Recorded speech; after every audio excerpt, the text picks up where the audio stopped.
The music floated softly through the room, laughter ringing louder than it should have. Pink ribbons cascaded from the ceiling, and gifts were stacked into a pastel fortress beside the cake.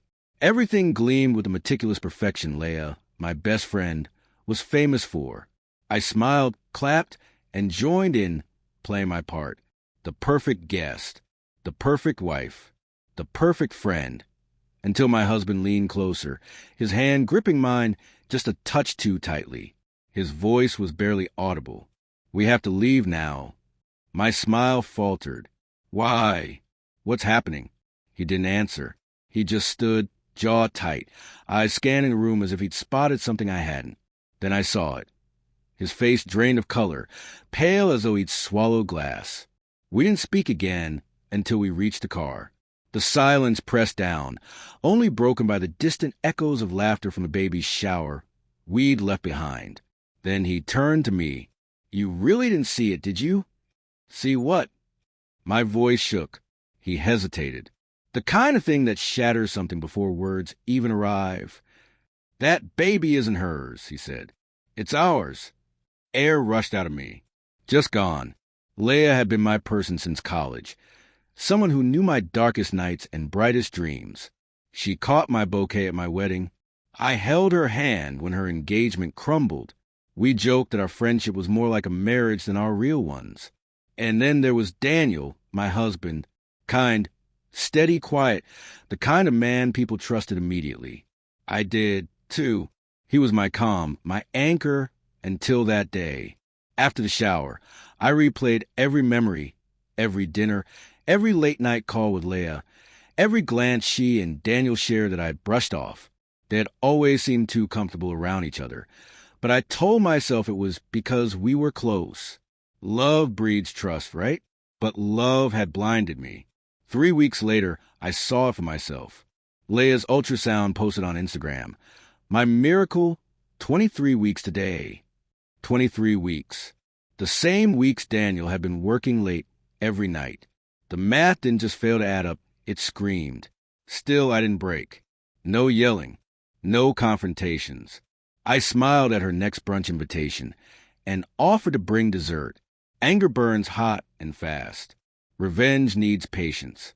Step 1, gather. I collected every record. Credit card statements, hotel receipts, messages, everything. Daniel had logged into my laptop once. A foolish mistake. iCloud doesn't lie. The folder I created was precise. Screenshots, timestamps, every whisper betrayal preserved like evidence in a trial that hadn't begun. Step 2, isolate. I played the perfect loving wife. I kissed him goodnight, cooked his favorite meals, all while quietly moving our money into a separate account. Step 3, leverage. Daniel worked for a small architecture firm. Leia's brother was their biggest client. One anonymous email, complete with proof of their affair and the pregnancy timeline. And within a week, Daniel was suspended for professional misconduct. Leia called me, sobbing, claiming she didn't understand what had happened. I told her I'd bring soup. When I arrived, she looked fragile, the fragile people wear for sympathy. The nursery was painted soft yellow. Her hands instinctively rested on her stomach as she spoke. "Daniel's been distant," she sniffled. "He's worried about work." I nodded. "He should be." She blinked. "What?" I moved closer, set the soup on the counter, and handed her an envelope. "Open it." Hesitant, she did. Photos, screenshots, a printed email chain between them. Color drained from her face. "You think I didn't know?" I said softly. "You think I didn't notice how you looked at him when you thought I wasn't watching?" Tears formed in her eyes. It just happened. I don't." My voice was calm, sharp as glass. "You don't accidentally sleep with your best friend's husband. You don't accidentally carry his child."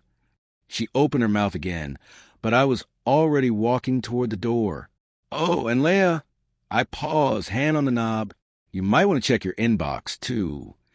That morning, every mutual friend, every relative, every woman in our circle received the same carefully worded message. No drama, just truth with proof. By nightfall, she was an outcast. Daniel didn't come home that evening or the next. When he finally returned, hollow-eyed and trembling, he whispered, "You ruined me." "No," I said, standing by the window, "divorce papers already on the table. You did that yourself." He tried to respond, but his voice broke. I turned to face him. A mistake is forgetting an anniversary, not building a life with my best friend behind my back. He fell silent, the kind of silence that knows it's over. I slid the papers toward him. He signed slowly. Then I handed him a small envelope.